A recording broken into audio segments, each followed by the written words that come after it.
Siapa di tahun 2024 ini masih nyervis TV tabung guys? Atau di rumahnya masih menggunakan TV tabung? Bisa angkat tangan. Gimana rasanya pakai TV tabung itu? Kita punya gambaran atau bayangan TV tabung itu kalau rusak kan memperbaikinya murah dan mudah gitu. Tapi ada yang perlu dikritik sih sebetulnya. Memperbaikinya itu nggak selalu mudah karena banyak juga TV tabung yang ribet, rumit, dan akhirnya nggak dikerjain karena nggak selesai-selesai. Tapi beda dengan TV tabung yang sekarang mau aku perbaiki. Memperbaikinya mudah dan cepet banget selesai gitu. Kira-kira setengah jam udah selesai lah, udah bisa ditonton ulang. Jadi gimana cara memperbaikinya? TV tabung yang rusak. Bisa tonton video ini sampai habis.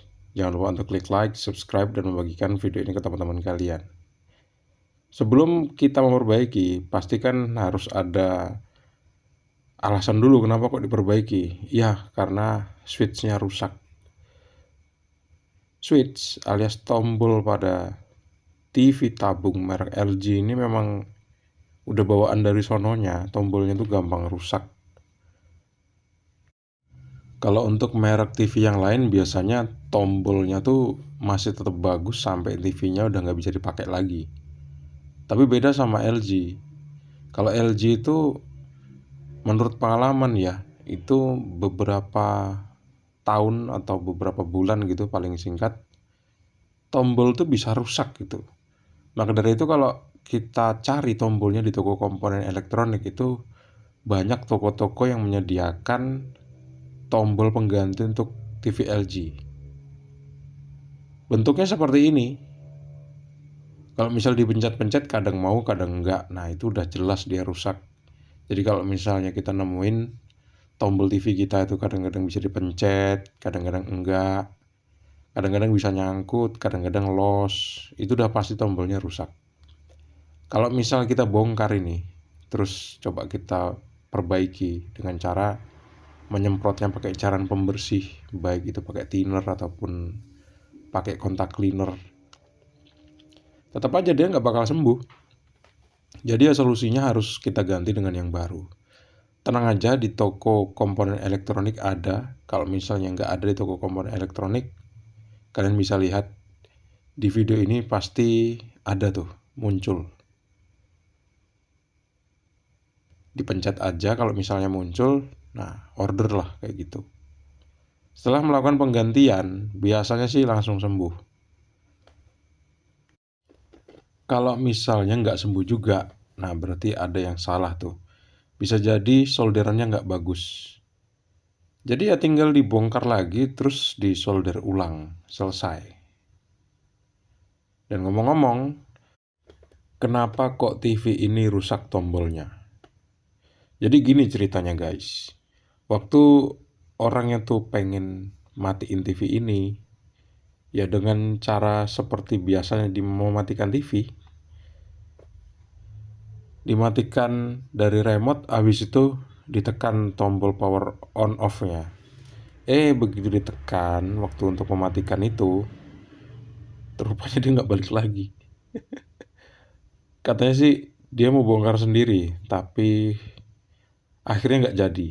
Khawatirnya takut malah rusak. Dan ini juga jadi catatan buat teman-teman yang nggak pengalaman. Untuk mendapatkan pengalaman itu memang kita harus terjun langsung, alias membongkar dan mencoba untuk memperbaikinya. Tapi kalau misalnya ragu-ragu, mending nggak usah. Karena untuk memperbaiki peralatan elektronik itu, kita kan butuh alat yang proper. Misalnya kita butuh obeng, terus kita juga butuh solder, butuh solasi, segala macam.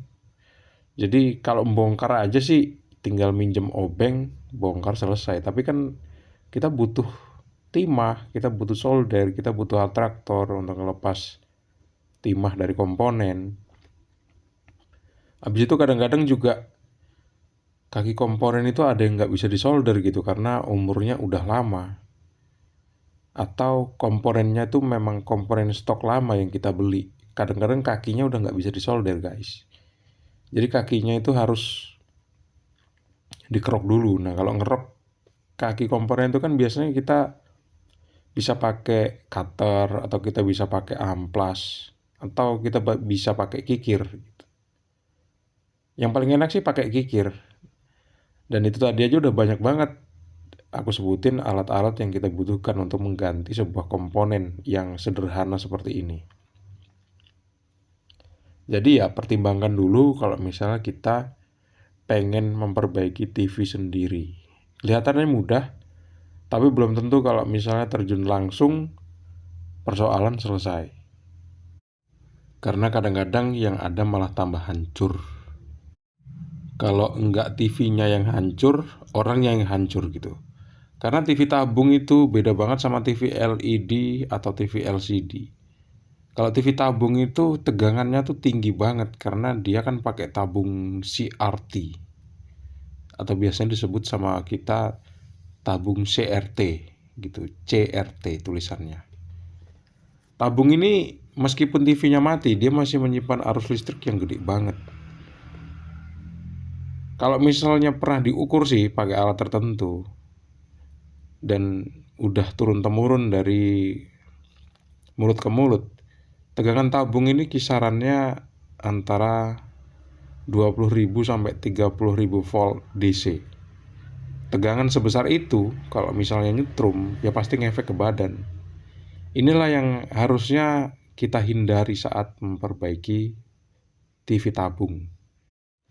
Jangan sampai hanya kepengen murah, tapi begitu TV-nya sembuh, kita masuk rumah sakit opname gitu beberapa hari karena kesetrum TV tabung.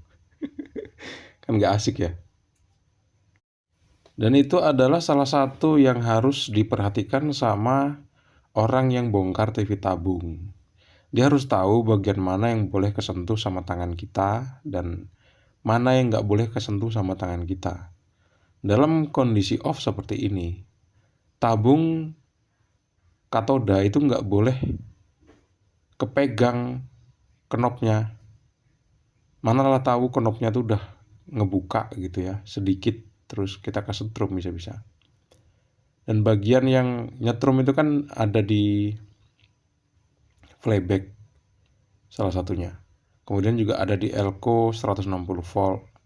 Kemudian ada tegangan juga di elko regulator yang 400 volt itu. Bagian-bagian itu tuh masih nyimpan arus listrik. Bahkan waktu kita netralkan aja dengan cara mengkorsletkan elko itu, suara ledakannya tuh kayak suara ledakan petasan untuk elko regulator yang 400 volt itu. Tegangan di elko regulator itu kalau aktif sekitar 320-an. Dan itu sama sekali nggak boleh kepegang. Kalau kepegang sakit guys, sakit asli. Jadi jangan pernah nyoba untuk bongkar TV tabung seandainya kita newbie alias kita tuh cuma pengen murah. Kecuali memang kita terpaksa banget. Dan kalau memang kita terpaksa biasanya sih kita harus hati-hati juga. Dan kehati-hatian itu sangat perlu dalam melakukan pekerjaan.